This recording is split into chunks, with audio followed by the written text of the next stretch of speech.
There's not much to do when all I can is thinking about you. Not doing well, don't know where you are, 'cause you're not here. It's been way too long. If I could lay down beside you, I would, when nothing really matters.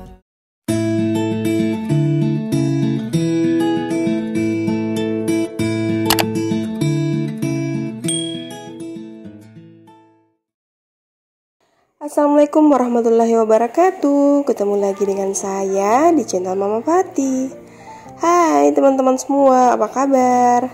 Semoga teman-teman senantiasa dalam keadaan sehat, bahagia, dan pastinya tetap semangat menjalankan aktivitas sehari-hari. Amin. Di video kali ini saya awali dengan unboxing paket dari Shopee. Nah, ini dia paketnya teman-teman, udah kelihatan jelas ya. Kita buka sama-sama ya. Nah, ini saya membeli wokpen yang berwarna toska gitu teman-teman, karena alat masak seperti panci, wajan itu masih kurang banget di rumahku. Teman-teman yang biasa nonton vlogku yang masak-masak pasti tahu kalau saya sering pakai wokpen yang sama. Jadi sedikit demi sedikit saya melengkapi peralatan masak, memasak, dan perintilan-perintilan lainnya di rumahku. Saya belinya nggak sekaligus ya teman-teman, biar nggak terasa berat dan tidak memaksakan keinginan. Nah, kembali ke wokpen. Wokpen ini brand Paris White Marble Go Happy. Aduh, panjang banget ya namanya. Ukurannya 24 cm dan saya suka wokpen ini karena bagian depannya itu berwarna putih. Jadi warna makanannya akan terlihat lebih cerah dan terlihat lebih menarik pada saat dimasak.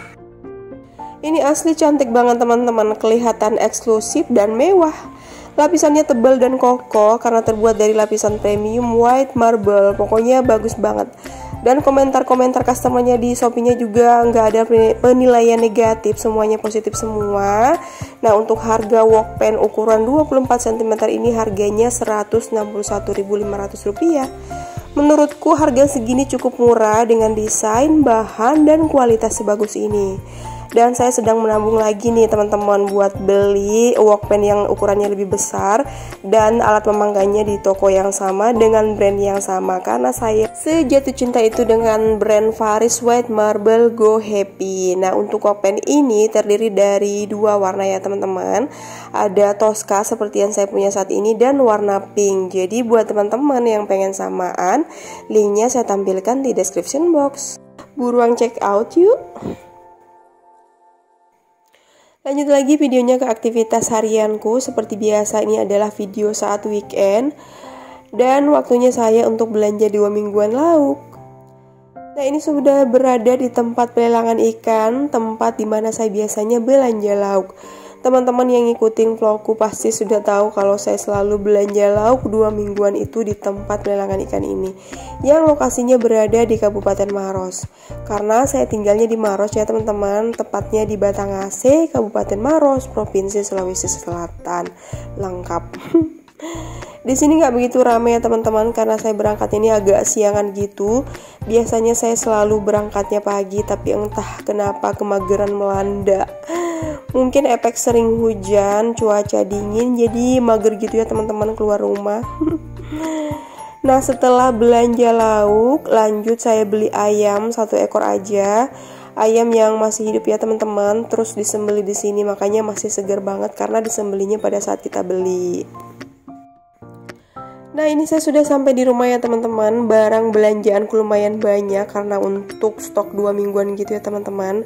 Saya juga beli sayur-sayuran dan bumbu-bumbu seperti lengkuas, serai, dan bawang-bawangan buat bikin bumbu dasar kuning.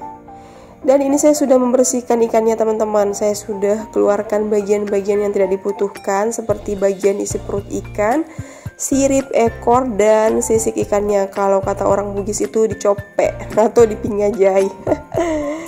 Kebetulan saya asli Bugis ya teman-teman. Nah, ini dia hasil belanja yang laukku tadi di tempat pelelangan ikan. Lumayan banyak, ada berbagai macam ikan, ada udang, dan saya juga tadi membeli 1 ekor ayam yang harganya Rp60.000. Tapi agak kecil sih teman-teman ayamnya. Dan ini lauknya sudah saya masukkan ke food container dan saya bagi-bagi per sekali masak. Jadi satu food container ini untuk sekali masak. Kalau udang dan ayam biasanya itu saya masak untuk campuran sup atau mie kuah ya teman-teman. Lauk yang saya beli ini lumayan banyak, jadi membersihkannya juga cukup menguras waktu dan tenaga, capek banget. Apalagi nggak ada Pak Suami karena ini hari Sabtu, Pak Suami masih ngantor ya teman-teman. Dan tadi itu Pak Suami izin. Maklum orang Bugis itu kebanyakan G kalau ngomong. Jadi Pak Suami izin agak telat berangkat ngantor karena nungguin saya dulu pulang ke pasar. Jadi tadi pada saat saya pulang, Pak Suami langsung berangkat kantor. Kebayangkan teman-teman ngeput prep lauk dan sayuran yang lumayan banyak sambil ngejaga 2 anak balita. Jadi ngeput prepnya itu terjeda-jeda gitu teman-teman. Karena Dede Ainun dikit-dikit pengen digendong, terus kakaknya minta ini, minta itu. Jadi ngerekodnya juga seadanya aja, mohon maaf ya teman-teman. Oh iya, saya membersihkan lauk itu di area laundry roomku ya teman-teman. Karena di area ini saya fungsikan juga sebagai area buat nyuci piring yang banyak gitu. Misalnya kalau ada acara keluarga, dan saya juga biasa membersihkan lauk untuk jumlah yang banyak di situ. Karena saya nggak kuat ya teman-teman berdiri lama membersihkan lauk di sink cuci piringku ini. Belum lagi area dapurku bisa bau amis karena percikan air bekas nyuci ikannya itu. Nah kalau di area laundry room saya bisa duduk pakai bangku sambil membersihkan ikan. Jadi nggak berdiri gitu ya teman-teman.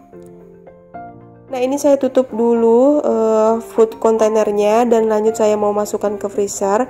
Kebetulan freezerku ini lumayan besar, bisa muat banyak di sini. Nah awal beli freezer ini pada saat saya lahiran anak kedua, saya kesulitan untuk nyimpen arsip gitu teman-teman. Kan nggak bisa digabung sama ikan ya, nanti bau. Sementara arsipku itu lumayan banyak, melimpah banget alhamdulillah. Akhirnya saya memutuskan untuk membeli freezer ini khusus buat nyimpan arsip. Alhamdulillah anakku Ainun bisa arsip full sampai setahun gitu meskipun saya bekerja di luar. Karena cuti grafida atau cuti lahiran itu cuma 3 bulan ya teman-teman. Nah setelah itu saya harus ngantor lagi. Tapi saya sangat bersyukur bisa arsip full selama setahun meskipun nggak sampai 2 tahun. Karena mengasihi sambil bekerja itu sungguh harus sangat strong teman-teman. Lanjut lagi setelah ngeput prep lauk dan sayuran, saya masak satu menu karena udah lapar banget. Saya bikin suwir ikan tuna. Saya makan siang itu jam 2-an loh.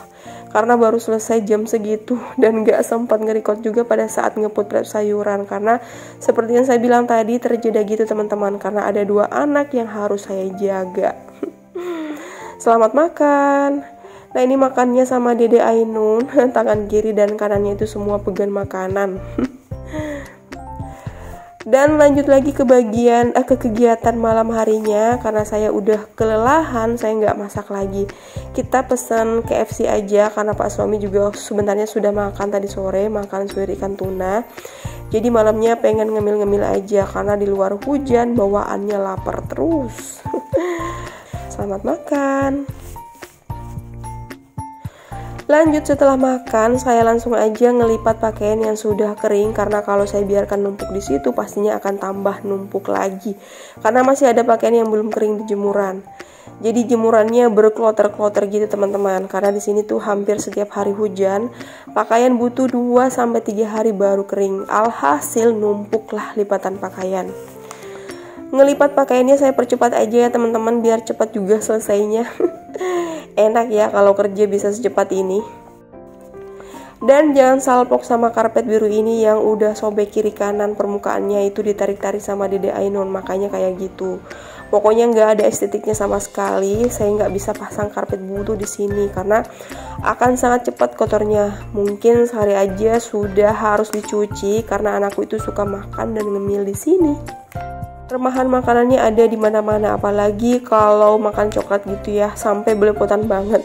Kebayangkan kalau anak-anak makan coklat di atas karpet bulu, mulut, tangan, baju, dan karpetnya bisa penuh dengan coklat. Masya Allah, jadi nggak usah deh pasang karpet bulunya dulu.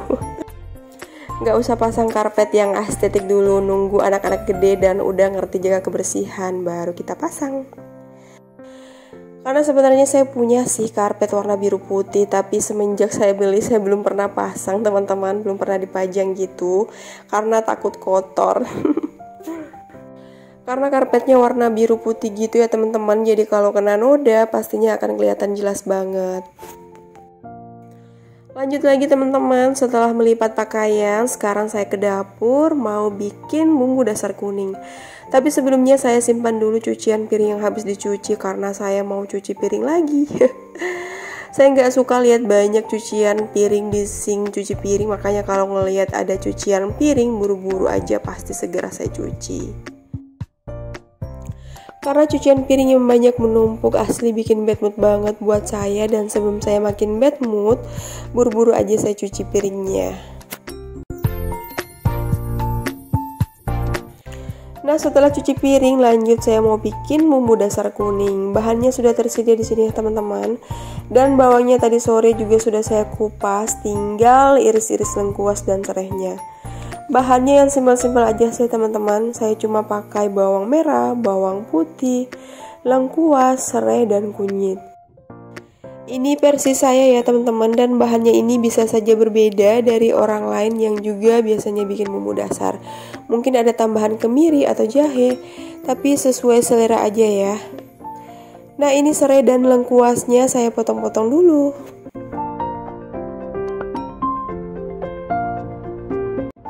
Nah, sekarang jahe dan serainya sudah selesai saya potong-potong atau iris-iris, jadi siap untuk di blender. Mohon maaf ya teman-teman kalau kostumku seperti ini saya pakai baju lengan pendek, makanya pakai jilbab besar biar lengannya nggak kelihatan. Karena rasanya udah mager banget ganti kostum buat nge-record, jadi apa adanya aja ya. Dan lanjut ke bumbu dasar. Nah, untuk bumbu dasar kuning ini biasanya saya gunakan untuk ngungkep ayam, bikin soto, opor, kari maupun pepes juga bisa, tapi biasanya ditambahin lagi bumbu lainnya. Tergantung mau masak apa. Nah, saya suka nyetok bumbu dasar karena benar-benar praktis banget, bikin saya jadi mood buat masak karena nggak perlu berlama-lama masak, nggak perlu ngeracik bumbu lagi. Jadi benar-benar menghemat waktu dan tenaga. Saya jadi jarang makan siang di luar pada saat ngantor karena lebih sering bawa bekal gitu teman-teman. Alhamdulillah bisa menghemat banget uang bulananku. Nah, ini saya blender ya teman-teman. Awal masukin bumbu ke blendernya itu lengkuas dan serainya dulu karena teksturnya agak keras. Nah, setelah lengkuas dan serainya sudah cukup halus, baru saya masukin bawangnya. Dan di sini saya sama sekali tidak menggunakan air ya teman-teman. Saya menggunakan minyak untuk pengencernya karena minyak ini berfungsi membuat bumbu dasarnya awet di kulkas, bisa sampai 2 bulanan gitu teman-teman. Dan juga pada saat ditumis bumbunya nggak terciprat-ciprat gitu ya teman-teman, jadi nggak bikin dapur jadi kotor.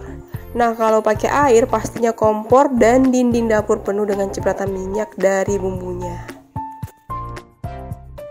Nah, ini bumbunya saya tumis, saya tambahin kunyit halus karena saya nggak punya kunyit mentah ya teman-teman, jadi saya pakai kunyit yang udah langsung jadi aja, yang udah halus. Terus kita tumis sampai matang.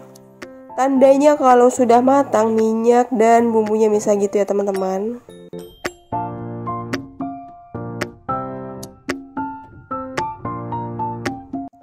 Nah, ini alhamdulillah bumbu dasar kuningnya sudah matang. Selesai lagi kerjaanku hari ini.